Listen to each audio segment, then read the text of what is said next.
Welcome back po sa aking munting channel, Mr. Ukol. Nandito na naman po ang inyong lingkod para magbigay ng tips at giya para po sa araw ng Miyerkules, August 21, 2024. Rating based handicap system race pa rin tayo. 7 races na lang ulit. Medyo talagang hanggang 7 races lang po talaga tayo. Shoutout tayo, no?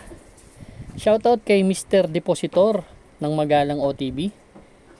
Kay Boss Alan Mendoza ng Canada. Salamat sa tiwala, sir. Edwin Leasing. Rolando Reyes. All the way from Seattle, Tacoma, Washington, USA. Kay Sir Renato Gonzales. Artemio Bobadilla. Shoutout. Kay Bobby Salsos na palagi naghihintay sa atin. Kay June Foss. Ganoon na rin kay Boss RB Borja. Shoutout, boss. Start na po tayo. Medyo para sa akin medyo kalat yung karera. Medyo maganda-ganda yung magiging dividendo. Yun ang basa ko. Race number 1. Start po ito ng winner take all event. Covers races 1 to 7. Meron tayo ditong 6 na kalahok. Distansya po 1,400 meters. Dito sa race number 1, ang first choice ko yung number 6, Star of the Show. Si Star of the Show, huling takbo po nito last August 11. Segundo po ito kay Side by Side. Nagtala ng 1.30 medya. Bukod sa maganda post position, 19 na kabayo lang to. Isang magandang salida at nakasunod lang medyo slight edge para sa akin. Magbibigay po ako ng second choice, yung entry number 2 na si Raining in Manila. Si Raining in Manila, last run din, dun din kila Side by Side. Medyo pang-apat dumating. Napansin ko lang dito kay Raining in Manila, pwede palang mauna dito to sa laban na to. Kaya ako kinuha to kasi medyo change jockey from YL Bautista to M.A. Alvarez. Pag nauna to medyo mag-iba yung panahon hindi na natin alam kasi mga maiden horse to, kaya tingin ko may tsamba lang sa akin to. Kaya race number 1 po ang first choice, number 6, Star of the Show. Second choice, number 2, Raining in Manila. Good luck po. Race number 2 na po tayo, bayang kararista. Pick 6 event, covers races 2 to 7. Meron tayo 8 kalahok.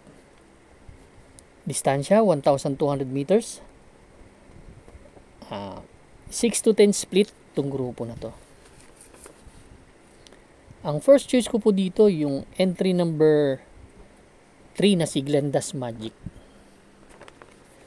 Si Glenda's Magic, huling takbo nito segundo po last August 14 kay Laguna de Bay. Sirsia, nagtala ng 1.31.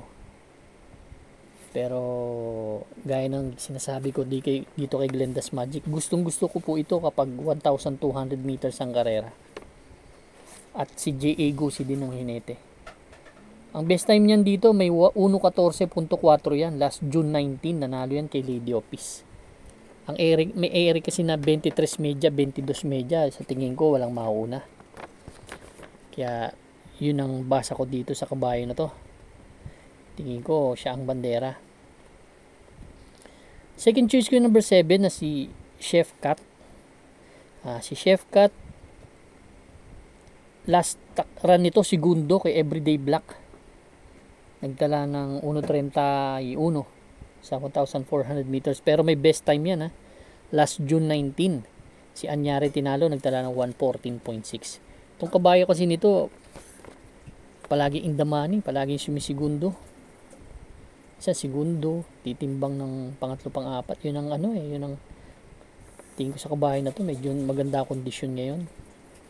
Magbibigay akong third choice, yung number 6 na si Heroes of Caloocan. Ito naman si Heroes of Caloocan, bagong babakas ito. Galing to sa 11 to 15 split. Huling takbo nito last August 11 lang. Pang-anim dumating to kala Heroes Del 96. Yung sa couple entry niya. May 1.15 yan sa 1,200 meters na best time. Kaya yan po ang third choice ko. Kaya race number 2 ang first choice. Number 3, Glenda's Magic. Second choice number 7, Chef Cat. Third choice number 6, Heroes of Caloocan. Good luck po. Race number 3 na po tayo, bayang karerista. Ito po yung start ng ating Pick 5 event, covers races 3 to 7. Meron tayong 7 kalahok, distansya po 1,200 meters ulit, medyo maikse. 5 split placer tong grupo na to. Ang first choice ko po dito yung entry number 3 na si Stark. Actually ito kasing grupo na to medyo ano to, halos inconsistent karamihan dito. Ang basa ko kasi pwedeng mag-battle sa harap si early battle tong My Sweet Valentine at si Action Rules. Baka maglutsahan Yun ang ano ko dito sa kanila. Ang basa ko sa kanila. Kaya doon ako sa Deremate number 3 na si Stark. May 1.15 yan pero matagal na. Si Makiboy ang tinalo niyan. Kaya medyo malaking chance ang manalo. Second choice ko yung number 1 na si Hot Legs. Ito bagong baba, galing sa 6 to 10 split tong kabayo na to na may 1.16. Yan po ang second choice ko.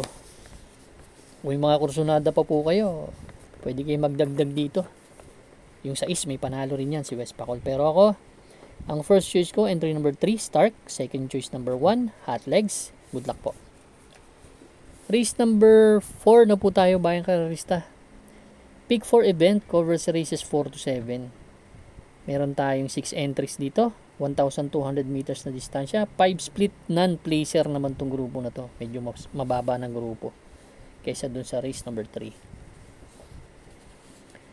Sa race number 4, ang first choice ko yung entry number 5 na si Safe in the West. Kasi itong karera na to medyo baka sila lang may 1.17 na nakikita ko Although tong heirloom na to may panalo to. Kasi si Safe in the West galing sa mahabang bakasyon to. Baka nag-iba na yung condition tumakbo na maganda. May palaging may 1.17 media yan sa 1,200 meters. Kaya yan po ang first choice ko. Second choice ko yung number 3 na si Winsome Maxine. Ito naman may tulin may remate. Nanalo na po yan ng pinarimate sa 1,200 meters. Medyo pangalawa pa sa bugaw. Kaya itong kabayan na to, para sa akin kahit hindi mauna malaki ang chance ang manalo. Yan po ang second choice ko. Si Winsome Maxine. Siguro magbibigay na rin ako ng third choice ko itong number 6 na si Heirloom. Actually galing sa mataas na grupo talaga yan.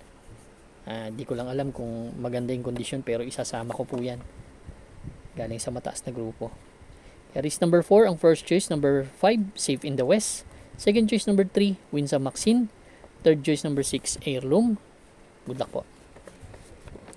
Race number 5 na po tayo, bayang karerista.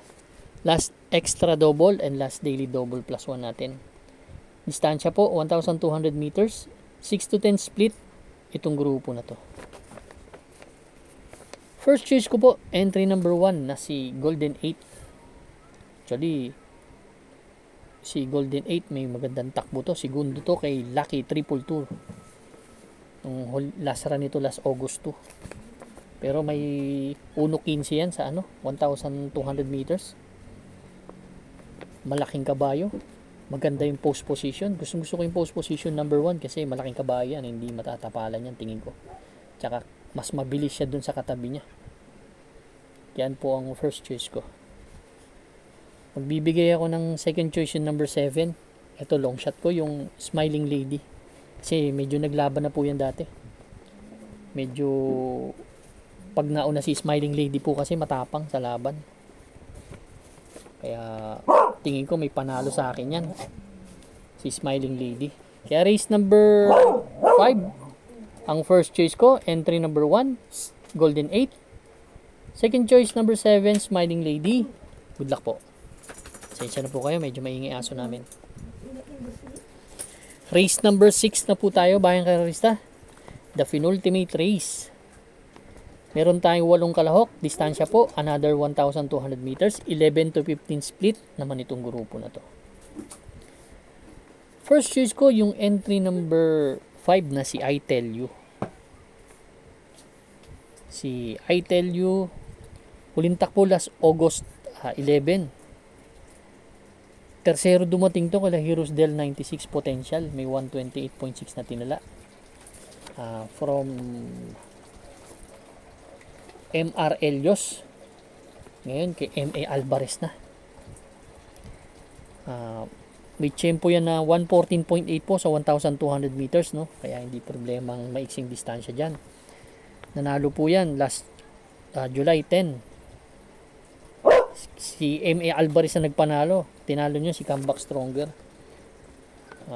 Gusto ko lang sa kabayo na to, binalik sa kanya kay MA Alvarez doon sa nagpanalo sa kanya. Saka talaga mababa sa laban na nakikita ko.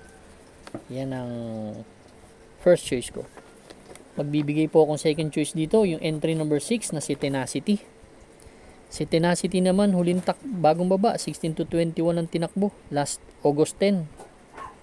Doon kila High Society, medyo bumalik siya sa grupo niya. 1.30 ang tinala from JMS Torque to JB Hernandez na. Pero last July 10, no? Nanalo po yan. Nagtala po ng 115.2 yan. Stand-in fate ang tinalo.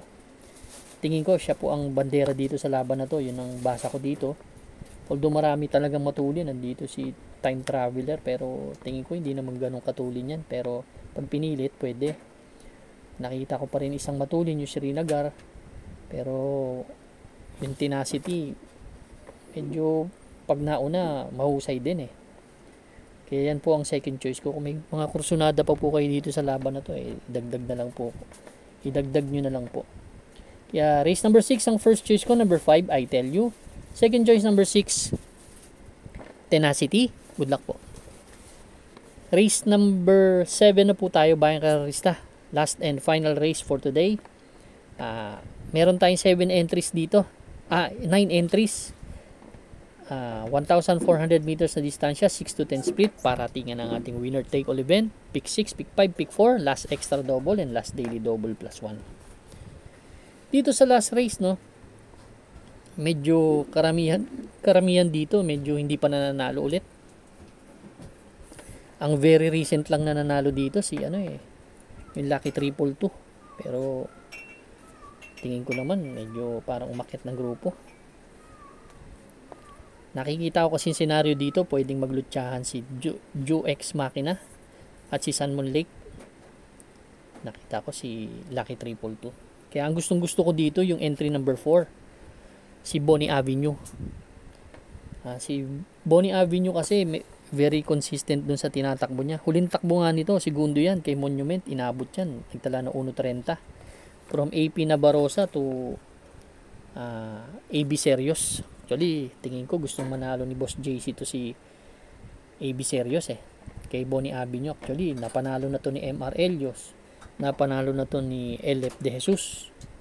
Napanalo na rin ni Ipinabarosa. Baka gusto niya manalo naman kay AB Serios. Actually, dalawang pinagpilian kong isosolo dito. Si Cool Mom sana isosolo ko dito pero nag-change jockey kasi from gusto ko to kay Jeff Bakaykay.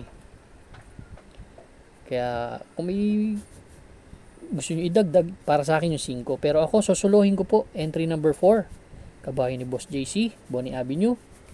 Good luck po bayang kararista. Maraming salamat po sa inyong walang sawang pagtangkilik sa aking munting channel po. Good luck po and stay safe.